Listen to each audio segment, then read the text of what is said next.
मोदी जी दिल्ली वालों के पीछे क्यों पड़े हैं? जो रात के 2 बजे 3 बजे ताले तोड़ के फाइलें चोरी करती हो। दिल्ली वालों के पीछे क्यों पड़े हैं मोदी जी? जो अफसर इंक्वायरी कर रहे हैं उनको प्रताड़ित करती हो, उनके खिलाफ कार्रवाई करने की सिफारिश करती हो। भाई आप एक चुनी हुई सरकार के अधिकारों को छीन रहे हैं। सुप्रीम कोर्ट के 5 जजों के फैसले को 8 दिन में बदल दे रहे हैं। In the power center of the country, a power struggle is playing out between the Delhi government and the central government. Now clashes between AAP and the center are not new, but this one is different.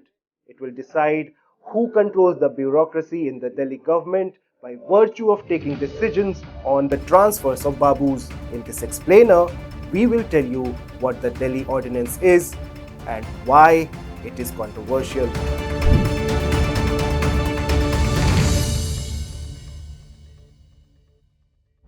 The centre is pushing for the bill to replace the Delhi Services Ordinance as it aims to bring clarity and establish the Lieutenant Governor's authority over key bureaucratic appointments. The bill will empower the centre to create an authority for transfer and posting of Group A officers in the Delhi government. On May 11, the elected AAP government had scored a major victory after the Supreme Court handed over the control of services in Delhi, excluding police, public order and land to the elected government. But that victory was short-lived. The centre's ordinance issued on May 19 sought to overturn a Supreme Court order which had given executive powers to the Delhi government in service matters, including the transfer and posting of officers. Delhi वालों के पीछे क्यों पड़े हैं Modi ji? The Aam Aadmi Party, which governs Delhi, is against the bill, arguing that it curtails the city's autonomy and diminishes the elected government's role in administrative matters.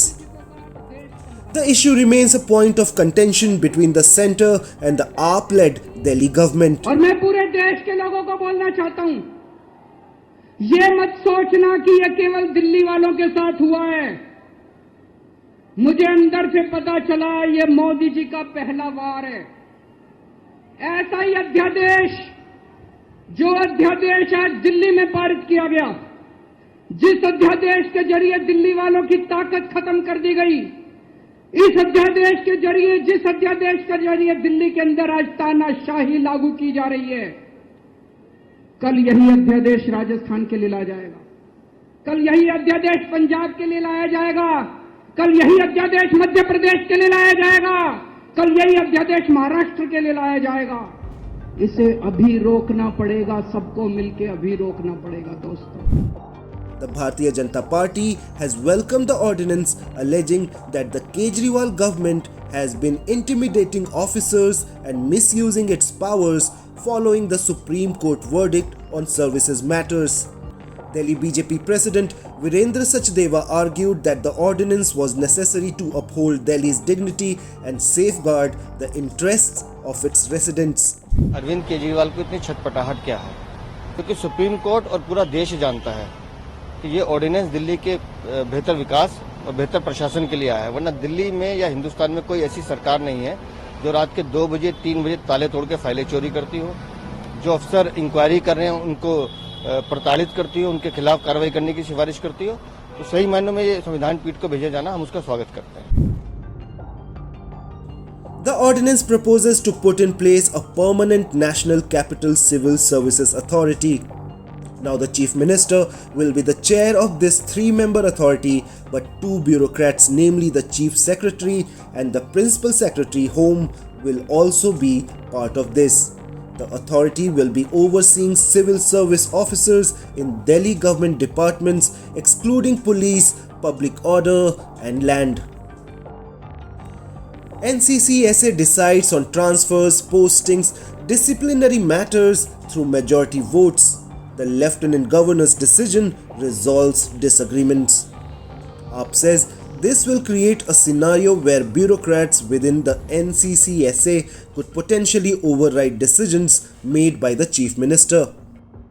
किसी भी supreme court के निर्णय को बदलने के लिए या उसे ओवरटर्न करने के लिए जो आधार है उस सुप्रीम कोर्ट के निर्णय का, उस आधार को बदलना पड़ता है। अगर आप आधार नहीं बदलेंगे और मात्र एक अध्यादेश लाकर सुप्रीम कोर्ट के फैसले को पलटने का प्रयास करेंगे तो वो गैर कानूनी ठहराया जाता है।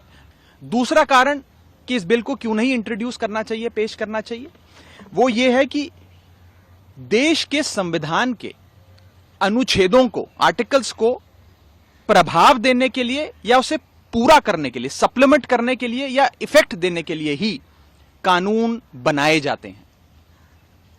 आज इस अध्यादेश के माध्यम से संविधान के अनुच्छेद 239AA को तहस नहस किया गया है, ना कि उसे प्रभाव में लाने के लिए या पूरा करने के लिए अध्यादेश लाया जा रहा है। यह दूसरा कारण है कि क्यों नहीं इस प्रकार का कानून संसद के भीतर लाया जाना चाहिए।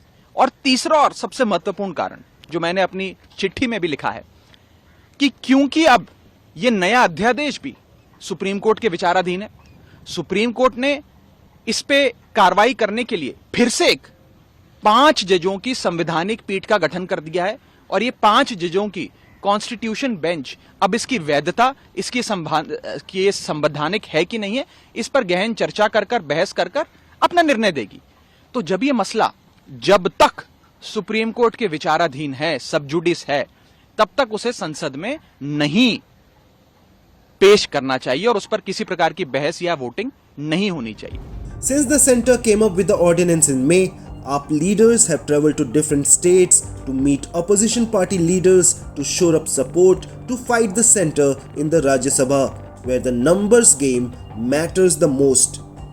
And even though the government doesn't have the numbers in the upper house, Andhra CM Jagan Reddy is expected to bail out the government after he announced support to the government's ordinance. His party, the YSRCP, has 9 members in the Rajya Sabha and 22 in the Lok Sabha. A Times Online report.